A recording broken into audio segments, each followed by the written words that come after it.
Hey guys, AntVenom here, and welcome back to another Minecraft video, and today I'm going to be giving you guys a basic overview of the WORLDEDIT mod, and this mod can be downloaded either standalone by itself or as a package with single-player commands, and the link that I'm going to provide in the description is going to be to single-player commands, because it's 2 mods for the price of 1, and in my opinion, it is totally amazing.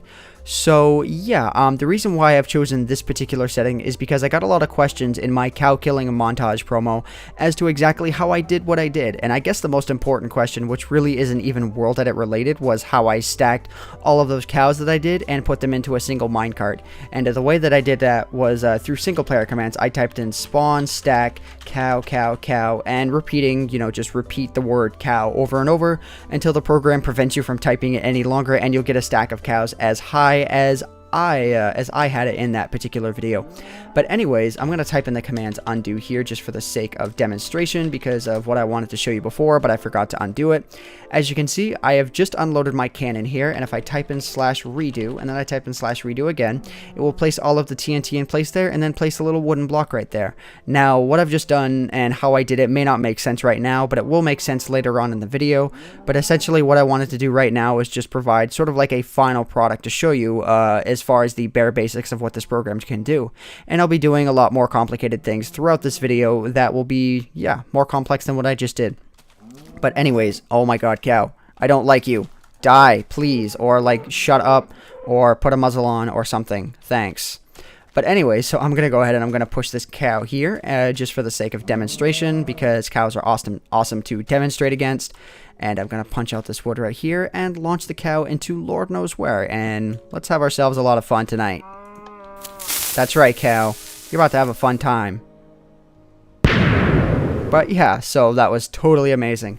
And the reason why I decided to do this is because if I type in undo twice and then redo twice, then everything is exactly as it was before, and I can go ahead and I can launch the TNT once more. Although the best scenario is to prep another cow and launch it and stuff of that nature.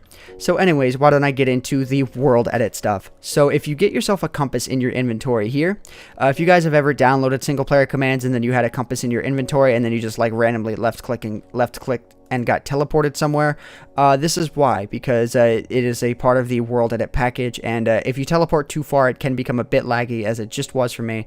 So I'm going to go ahead and I'm going to teleport a fair ways downwards, and I think my mining shaft is actually a good example to show the other uses here. So if I just left click on the area that I'm standing on here, it won't teleport me anywhere, but if I right click, it'll pass through whatever object you're standing on onto the next available surface that can be stood on. So this works great for my mining shaft. If I right click, it'll take me between each glass floor here, and I don't want to right click again because I believe it'll probably kill me, but this will be an easy way to pass through my mining shaft to get all the way back up to the top here. So yeah, that's pretty much how the use of the compass works, and just keep in mind you can't teleport from too far away. This might be right about at its limit, but if I, for example, try and left click on my house, which is way off in the distance over there, it won't work because it's limited to about like 50 or 60 blocks or so. I'm not really sure what the exact amount is, but you do get a fair bit of range out of it. And I mean, you can left click from one area and then go immediately to another, to another. So anyways, that's enough of the sort of what the compass can do here, and I'm going to right click again. Let's just pass through to my hub system area here, and I'm going to show you guys the next tool actually in a room that was actually created using the WORLDEDIT mod.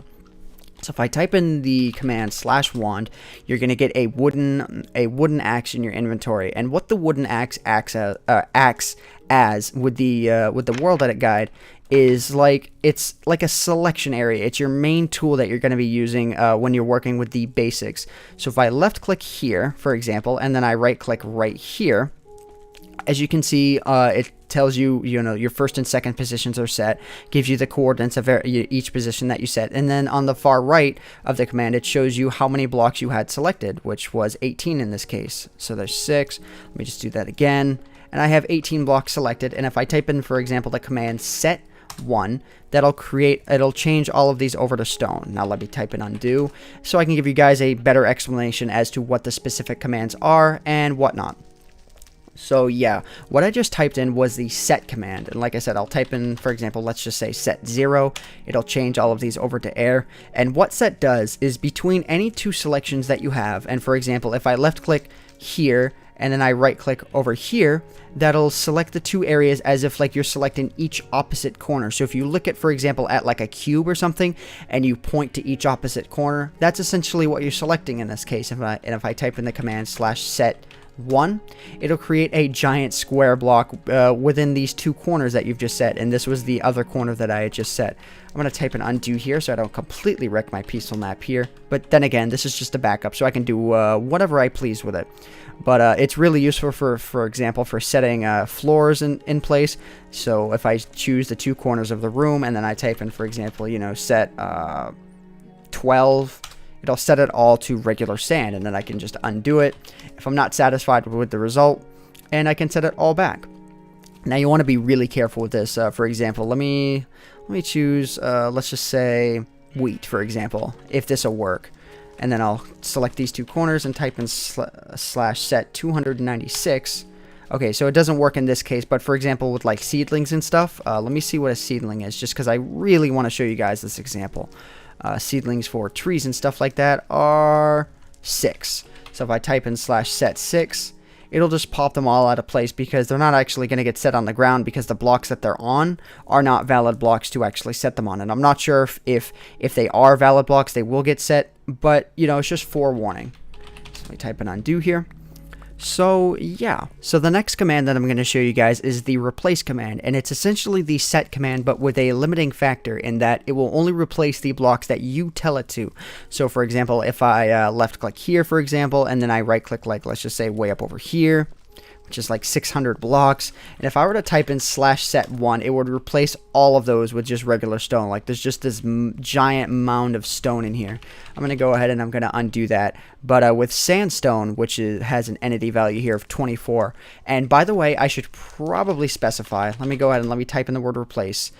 You can, instead of typing in the numbers that I've been using, because for me typing in the numbers is much easier, you can type in the actual word of the item. So with the replace command, the first number and or entity item that you type in is going to be what gets replaced. So if I type in sandstone here, that's what gets replaced. And the second thing that you type in is what you replace it with. So if I type in, for example, stone right here, or I'll even just use the number 1. It'll replace all of the sandstone that I had selected with regular stone. And it'll do that for any block that you have set. So if you want to create entire walls but not worry about destroying any other potential blocks that you had set, that's how you can do it. And that's how I did it for this entire room. I just set the floor to be one specific thing, and then the wall was regular stone at the time, so I like set, you know, I selected different corners. Like for example, I flew up to that corner and I selected it, and I just replaced it all with brick. So that's essentially how the replace command works. And as you guys have seen, if I type in the undo command, or the redo command, I should say, and then the undo command, you guys have already seen how that works. You can undo things and redo things a few different times. So yeah, let me head outside here using the this here. Let's find a good area to go off in. Oh, I think that'll work perfectly. Yeah. The actual statue is going to work perfectly in this case. Kind of a weird way. But anyways, so let me left click right here. I'm going to just left click right there on the top of the head here. And then I'm going to right click on the other side of the head here. This is going to be a little bit weird, but if I type in /move and then however many blocks I want to move this away, and I type in, let's just say 10 blocks away, it'll move whatever I just moved, or whatever I just selected that many blocks away. And it's kind of weird when you type it in again. It doesn't always work correctly. Like as you can see, they just all kind of disappeared, and I'm not really sure why they did that, because 10 more blocks wouldn't have put it out of my field of view. But anyways, I'm going to type in undo twice here, and it'll move them all back into place. So essentially what I just did was, you know, I moved everything, and this can be done on a much larger scale. So let me go down here. There we go, and I'll select a whole ton of this bridge here. Alright, this should actually be a much better example of what I am trying to show. And then I'll right click, like I said, just in some random spot, and I'll type in /move 20. Let's not go too far. and it will move pretty much all of the sections of the bridge that I just had selected over here. And I didn't select the entire bridge. I didn't select it quite as low as I wanted to, but you guys get the idea. And I'll type in undo here, and it will undo everything that I just did, including the torches. Apparently, yeah, if you have any torches selected in the area, it will re-replace them. So anyways, that's pretty much everything that I wanted to cover in this particular guide. It's pretty much just sort of like an add-on where you have to use your imagination and all that, and give it your all. But anyways, guys, I hope you guys have enjoyed this particular video, and if you guys want to have an updated version of this map, because I've done a little bit to the map, but not really enough to warrant a whole map upload, but it'll be updated this time anyways, be sure to check the link in the description, because I added a few trees here. Like I said, I did all that with the foundry down there. The mushroom farm had its changes. Let me actually go to it here since it's the end of the video, just to give you guys an example as to what it is. So consider the guide over at this point. Oh yeah, I changed up the floor a bit in inspiration of the revenge parody that Captain Sparkles made, no less. Yeah, by adding glowstone on the ground. I'm kind of funny that way. Actually, I'm not really funny at all. But anyways, so I hit the switch here, and everything works just peachy perfectly. I just never made a dedicated video to this. I think I, mentioned this once in like a golden apple reminder, so I wanted to mention it again in this video anyways. And I hit the switch here, and all of these retract. And actually, one more thing that I want to mention that I used with WorldEdit, because it's a really good use for it. Let me just go ahead and let me replace a whole bunch of these blocks, for example, with cobblestone. And cobblestone is actually set for. So what I did a lot with this particular area is I actually replaced every single piece of cobblestone in this particular area, not necessarily the whole map, because you can see some over there, but in this particular area I replaced all of it with clean stone, because I was kind of annoyed with the sort of random mix mash of cobblestone and clean stone that I had in this area. So I just went ahead and I fixed it all up. And yeah, so like I said, that's another really good use for WorldEdit in this case. But I didn't do it right there, apparently. But with most of the area, I did it.